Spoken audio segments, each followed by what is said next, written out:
Hello friends, स्वागत है आप सभी का मेरे आज की इस वीडियो में जिसका नाम है द एक्स। याद रखिएगा, ये बेंगोल बोर्ड क्लास 7 का लेसन 11 है। द एक्स एक बहुत ही इंटरेस्टिंग शॉर्ट स्टोरी है जो कि आर के नारायण के द्वारा लिखी गई है। ये एक साउथ इंडियन राइटर हैं, एक्चुअली में थे। और याद रखिएगा एक बात को आप कि आर के नारायण अर्ली इंडिया में, मैंने जब इंडिया में इंग्लिश की शुरुआत हुई तो उनमें से एक प्रोमिनेंट फिगर के रूप में माने जाते हैं, माने बहुत ही विख्यात राइटर के रूप में माने जाते हैं। एक्स का मतलब होता है कुल्हाड़ी। कुल्हाड़ी का प्रयोग हम तब करते हैं जब हमें क्या करना होता है, कोई चीज़ काटनी होती है। जैसे आपने अगर नहीं देखा है कुल्हाड़ी को तो मैं आपको दिखाने की थोड़ी सी कोशिश करता हूँ। कुछ इस तरह का एक ऐसा हथियार जिसमें डंडा लगा ऐसे लगाया जाता है, और इसमें हम लोग क्या करते हैं, पेड़ को या किसी लकड़ी को, मैंने मोस्टली इसका काटने में प्रयोग किया जाता है। तो आखिर यहाँ पर क्या बताना चाहते हैं आर के नारायण?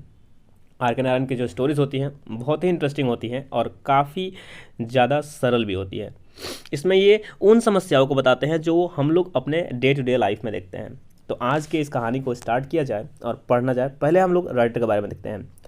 इनका पूरा नाम है रासीपुरम कृष्ण स्वामी नारायण। इनका जन्म है 1906 में, यानी कि 1906, जिसको 1906 कहते हैं, और मृत्यु 2001 में। वॉज वन ऑफ द फॉर्मेस्ट का भी बताया था मैं पहले के, foremost Indian writer in English. तो इंग्लिश में ये जो पहले जो राइटर स्टार्ट हुए थे, फॉरमोस्ट पहले वाले, उनमें से एक है। वन ऑफ द का मतलब होता है उनमें से एक। ही रॉट मैनी शॉर्ट स्टोरीज। इन्होंने बहुत सारी छोटी कहानियाँ लिखी, एंड नॉवेल्स और साहित्य को लिखा।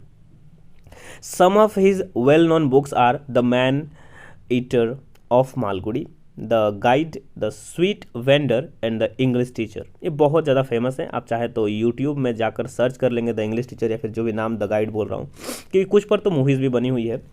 तो बहुत फेमस है, बहुत इंटरेस्टिंग भी है। जाकर सर्च करिएगा, आपको मिल जाएगा। और आप चाहें तो एनिमेशन मूवीज़ भी देख सकते हैं इस पर। He was awarded Padma Bhushan. Padma Bhushan एक अवार्ड है जो लिटरेचर की दुनिया में दिया जाता है, ध्यान में रखिएगा। तो उनको पद्म भूषण से नवाजा गया 1964 ईस्वी में। द प्रेजेंट टेक्स्ट, जो अभी हम चैप्टर को पढ़ रहे हैं, इसको बोलते हैं टेक्स्ट। वो क्या है? एडिटेड वर्जन है, छापा गया है। कहाँ से? तो of his short story the x. उनकी जो शॉर्ट स्टोरी द एक्स है उसी से लेकर के यहाँ पर छापा गया है, यानी आपके बुक में दिया गया है। यहाँ तक तो क्लियर हो गया होगा, एक्स को आप लोग समझ गए होंगे। अब हम आगे बढ़ेंगे और समझने की कोशिश करेंगे। यहाँ पर कुछ क्वेश्चन हैं, पहले मैं उन क्वेश्चन को जरूर पूछना चाहूँगा क्योंकि ये हमारे चैप्टर को क्लियर करने में हमारी मदद करते हैं। जैसे कि इसमें क्या मिलने वाला है, इंट्रोड्यूस करा देते हैं। What do you see in the picture? अब देखिए, जैसे कि यहाँ क्वेश्चन भी लिखा हुआ है और मैं पूछना चाहता हूँ कि आप यहाँ इस पिक्चर में आखिर देख क्या पा रहे हैं, क्या दिख रहा है यहाँ पे? उसका है have you ever planted a tree? क्या आपने कभी पेड़ लगाया है? तो यहाँ मुझे एक बूढ़ा आदमी दिख रहा है जो कुछ गमलों में लेकर के कर रहा है, या फिर हो सकता है कोई पौधे लगा रहा हो।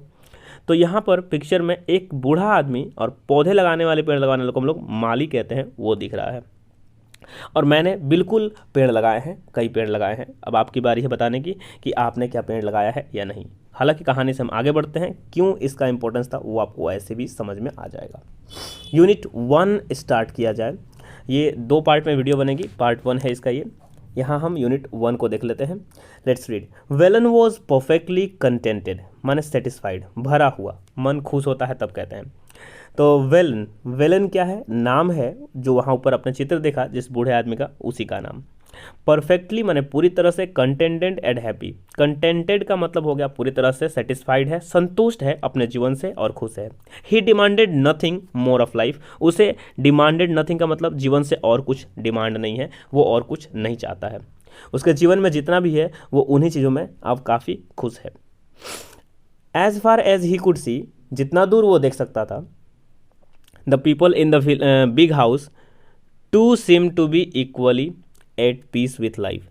तो as far as he could see, जितना दूर तक वो देख सकता था, the people in the big house, बड़े घर के में जो रहने वाले लोग थे वो थे, टू सिम्ड, वो भी प्रतीत हो रहे थे, to be equally at peace with life. Seemed माने प्रतीत होना, इक्वली माने सामान्य रूप से, पीस और लाइफ मतलब क्या हुआ?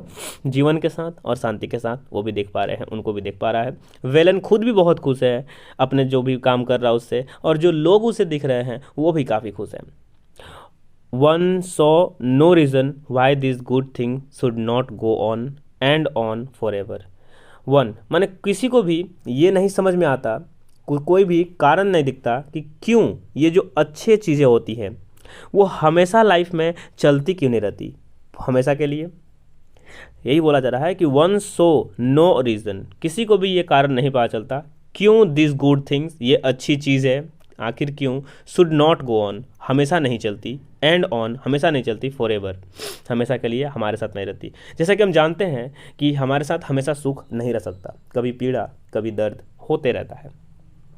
But death peeped around the corner, क्या कहता है कि ये चीज़ें हमेशा नहीं चलती है, लाइफ हमेशा ऐसे अच्छा नहीं रहता है, सुंदर नहीं रहता है, लोग हमेशा जीते नहीं हैं, क्योंकि कहीं ना कहीं कोने से, कॉर्नर का मतलब हो गया कोने से, डेथ माने मृत्यु, पीप मतलब झांक रही है, किसी कोने से, किसी छोटे से प्लेस से डेथ आपका पीछा करती है, यानी इंसान के जन्म के साथ ही उसकी मृत्यु उसका पीछा करना स्टार्ट कर देती है कि कब उसका टाइम आए और वो उसे ले जाए। One mid night he was awakened and told that the master was dead. तो पहले तो वो खुश था, लेकिन एक दिन मध्य रात्रि को, मिड नाइट का मतलब मध्य रात्रि, ही वॉज अवेकेंड, उसको जगाया गया, एंड टोल्ड, बताया गया, that the master was dead, कि मास्टर जो उसके मालिक थे, जो उस घर में उसके साथ रहते थे, वो अब नहीं रहे, वो मर चुके। What is to happen to the garden and to me, अब वेलन के मन में क्वेश्चन आता है कि अब क्या होगा, वॉट इज़ टू हैपन, क्या होने वाला है, टू द गार्डन, उस बागीचे का, एंड टू मी, और मेरा, the sons are no good, जो बच्चे हैं वो अच्छे नहीं है। ही थॉट एट वंस, उसने तभी अचानक से ये बात सोची कि अब मेरा क्या होगा, और इस गार्डन का जिसका मैं रखवाली करता हूँ उसका क्या होगा, क्योंकि जो उनके बच्चे हैं वो उतने अच्छे नहीं हैं, उन्हें पेड़ पौधों से कोई लगाव नहीं है। And his fears proved to be not entirely groundless, groundless माने बेसलेस, माने जो उसके मन में डर थी ये ग्राउंडलेस नहीं थी, बेसलेस नहीं थी, इसके पीछे रीज़न जरूर था। तो एज एंड हिज फियर्स, उसके ये डर, prove to be not entirely groundless, माने पूरी तरह से आधारहीन नहीं थे, इसका पीछे कारण था। The sons were no good, वो जो बच्चे थे वो अच्छे नहीं थे रियली, वास्तव में। They stayed for a year और मोर, उन्होंने रुके वहाँ पर बस 1 साल और या फिर उससे ज़्यादा। क्वारल्ड अमोंग देमसेल्फ, एक दूसरे में ही लड़ाई करने लगे। एंड वेंट अवे, और चले गए, to live in another house, दूसरे घर में रहने के लिए। अ ईयर लेटर, 1 साल बाद, some other family came in and as tenants, tenants का मतलब होता है भाड़ेदार। तो 1 साल बाद दूसरी फैमिली, कुछ अलग फैमिली इस यहाँ पर आई भाड़ेदार के रूप में। समझ रहे हैं ना कि खुद के घर को छोड़ के वो बच्चे चले गए और यहाँ पर अब भाड़ेदार आकर रह रहे हैं 1 साल के बाद। The moment they saw Velan they sad, जिस क्षण उन्होंने वेलन को देखा उन्होंने कह दिया, ओल्ड गार्डनर, ओ बूढ़े माली, don't be up to any tricks, कोई चाल मत चलना। We know the sort you are, हम जानते हैं कि तुम क्या हो या किस प्रकार के हो, शॉर्ट माने यहाँ प्रकार, हम जानते हैं कि तुम किस टाइप के हो। We will sack you if you don't behave yourself, हम लोग तुम्हें इस पद से निकाल कर फेंक देंगे। सेक का मतलब होता है वो पदवी जो दिया गया था उसको माली का। तो वी विल सेक यू, हम लोग तुम्हें उठाकर फेंक देंगे, if you don't behave your self, अगर तुम बिहेव अच्छे से नहीं करते हो। विलन फाउंड लाइफ इनटॉलरेबल, जो विलन कह रहा था कि मुझे अब जीवन से कोई चीज़ की आवश्यकता नहीं है स्टार्टिंग में, वो कह रहा है कि अब लाइफ जो है बर्दाश्त करने के लायक नहीं रही, इनटॉलरेबल हो गई है, अबर्दाश्तनीय हो गई है। The people had no regard for a garden, लोगों को कोई ज़रूरत नहीं है गार्डन की, उनका गार्डन के लिए उनके मन में कोई भावना नहीं है, दिल में कोई जगह नहीं है। यहाँ तक तो बातें समझ में आ गई, यानी कि एक माली के मन की बात को हम समझ रहे हैं। Fortune how ever soon favoured him, Fortune का मतलब होता है भाग्य ने फिर से उसका साथ दिया। सून फेवर्ड हिम का मतलब फिर से भाग्य उसके साथ आ गई, जो पहले खुश था फिर दुखी हुआ, फिर थोड़ा खुशी का बात आया। द टेनेंट्स लेफ्ट, वे भाड़ेदार जो उससे जलते थे गुस्सा करते थे वो जल्द ही चले गए। The house was locked up for a few years, कुछ सालों के लिए फिर से घर को लॉक कर दिया गया, बंद कर दिया गया। ओकेजनली माने अवसर पर किसी चीज़ के पर्व त्यौहार कह सकते हैं। वन ऑफ द सन्स, उन बेटों में से कोई एक, ऑफ द लेट ऑनर, मरे हुए मालिक का, कैम राउंड, यहाँ आता, एंड इंस्पेक्टेड द गार्डन, और गार्डन को देखता। ग्रेजुअली, धीरे धीरे, इवन दिस सीज्ड, ये बातें भी खत्म हो गई, मतलब वो लोग आना भी बंद कर दिए, मतलब वो लोग भी आना छोड़ दिए। जो बच्चा कोई आता था कभी आता देखता और चला जाता, वो लोग भी आना छोड़ दिए। They left the keys of the house with Velan, उन्होंने घर के चाबी को, लेफ्ट मैंने छोड़ दिया, घर के चाबियों को वेलन के साथ, जो माली था उसी के साथ। ओकेजनली प्रोस्पेक्टिव टेनेंट, प्रोस्पेक्टिव माने होने वाला, कभी कभार अवसर पर एक टेनेंट आता, कैम डाउन यहाँ पर। हैड द हाउस ओपन, घर को खोला जाता उसके लिए। And went away after remarking that it was in ruins, वह चला जाता। रिमार्क माने अपने मन से ये कहते हुए कि यह तो अब बर्बाद हो गया है या ये बर्बाद हो रहा है। अ ईयर लेटर, एक साल बाद, अनदर टेनेंट कैम, फिर से एक दूसरा भाड़ेदार आया। एंड देन अनदर, फिर दूसरा आया। एंड देन अ थर्ड, और इस तरह से एक तीसरा भी आया। No one remained for more than a few months, लेकिन यहाँ पर नो वन रिमेंड, कोई नहीं रहा। फॉर मोर, से ज़्यादा, अ फ्यू मंथ, एक कुछ महीनों से ज़्यादा यहाँ पर कोई नहीं टिक सका।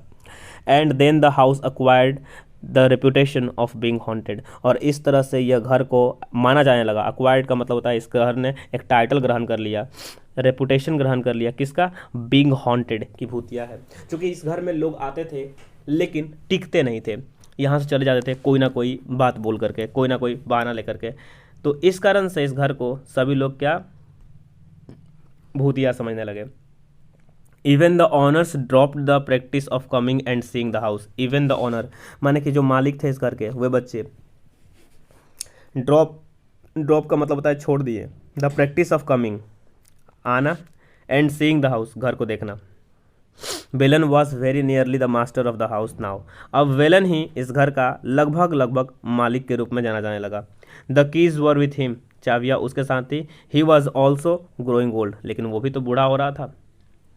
यहाँ तक तो बातें क्लियर हो गई हैं, आगे बढ़ते हैं।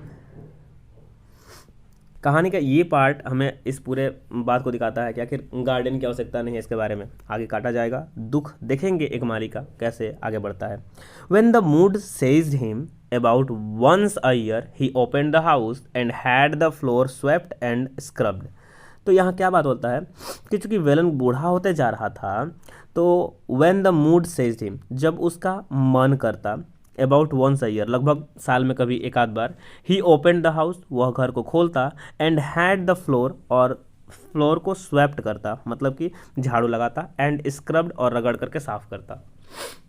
बट ग्रेजुअली, धीरे धीरे, he gave up this practice, उसने भी ये करना छोड़ दिया, क्योंकि यहाँ कोई आना ही नहीं है, किसी को रहना ही नहीं है, तो क्या करे, उसके लिए बूढ़ा हो चुका है वो। He was too old to bother about this things, अब वो इतना बूढ़ा हो चुका था कि इन चीज़ों को करना उसके लिए कठिन हो रहा था। ईयर्स एंड ईयर्स पास्ट, इस तरह से साल और साल गुजरते गए। पास्ट का माने गुजरना। विदाउट एनी चेंज, बिना किसी बदलाव के। It came to be known as the ghost house, और इस घर को जाना जाने लगा घोस्ट हाउस के रूप में, भूतों का घर के रूप में। एंड पीपल अवॉइडेड इट, लोग यहाँ से और इसको अवॉइड करने लगे, अनदेखा करने लगे और यहाँ से भागने लगे। Villain found nothing to grumble about this state of affairs, ध्यान से रखिएगा इस बात को कि विलन को इससे कोई फ़र्क नहीं पड़ता है, लोग इसको घोस्ट हाउस कहे या क्या कहें, ठीक है। तो Wellen found nothing to grumble, Wellen को कोई कंप्लेन या शिकायत नहीं थी about this state of affairs, इन बातों से या इस घर से। इट सूटेड हिम एक्सेलेंटली, यह घर उसके लिए परफेक्ट था, एक्सेलेंट था। दूसरों को भले ये डरावना लग रहा है, लेकिन वेलन के लिए ये घर अभी भी वैसा का वैसा ही है जैसे इसके मास्टर जब जिंदा थे, ओल्ड वाले, तब जैसा था। तो इस तरह से इस कहानी का पहला पार्ट में हमने देखा कि कैसे एक माली जो चिंतित है अपने मालिक के, माली जो है अपने मालिक के घर के गार्डन को लेकर के, उसके बारे में, या फिर एक आदमी के कार्य को बताया जा रहा है जिसको जो काम पसंद हो, अगर उससे छुड़वाया जाए तो उसे कैसा फील हो सकता है। तो अब यहाँ पर हम आगे चैप्टर में देखेंगे कि फिर से ये घर बेचा जाएगा और इसे खरीदने वाला अब कोई आदमी नहीं बल्कि एक कंपनी होगी जो इसे पूरी तरह से तोड़ करके बदलना चाहेगी, जिसको कोई आवश्यकता नहीं होगा गार्डन का। तब देखेंगे एक आदमी के अंदर कितनी दुख और कितनी पीड़ा हो सकती है। जैसे कि कोई आदमी अपने बच्चे को कटता हुआ नहीं देख सकता, वैसे ही एक मालिक के लिए उसके द्वारा लगाए गए पेड़ उसके बच्चे होते हैं, उसको कटता हुआ वो नहीं देख सकता। ये बात पूरी तरह से हम क्लियर कर लेंगे। तो यहाँ पर कुछ वर्ड्स है, इसको आपको करना है, जैसे कंटेंटेड, सेटिस्फाइड, संतुष्ट होना, पिप्ड माने झांकना किसी होल या छोटे चीज़ से, ग्राउंडलेस माने बेसलेस, बिना आधार का, सैक का मतलब हो गया रिमूव करना फ्रॉम द प्रेजेंट पोजीशन और ऑफिस। मान लीजिए आपको कोई काम दिया गया है, उससे आपको हम रिमूव कर दिए। टेनेंट का मतलब होता है भाड़ेदार, हॉन्टेड का मतलब होता है डरावना, ग्रम्बल का मतलब कंप्लेन, एक्वायर्ड का मतलब होता है गेन, प्राप्त कर लेना, स्क्रब्ड का मतलब क्लीन्ड बाय हार्ड रबिंग, जैसे कपड़े को रगड़ के साफ किया था उसी का मतलब हो गया। इन वर्ड्स को याद कर लिया करें, बहुत इंपॉर्टेंट है। अगले पार्ट में हम कंप्लीट कर देंगे इस पूरी कहानी को, जहाँ आपको बहुत ही इंटरेस्टिंग वे में ये कहानी समझ में आ जाएगी। आज के लिए बस इतना ही। Thank you so much for watching this video.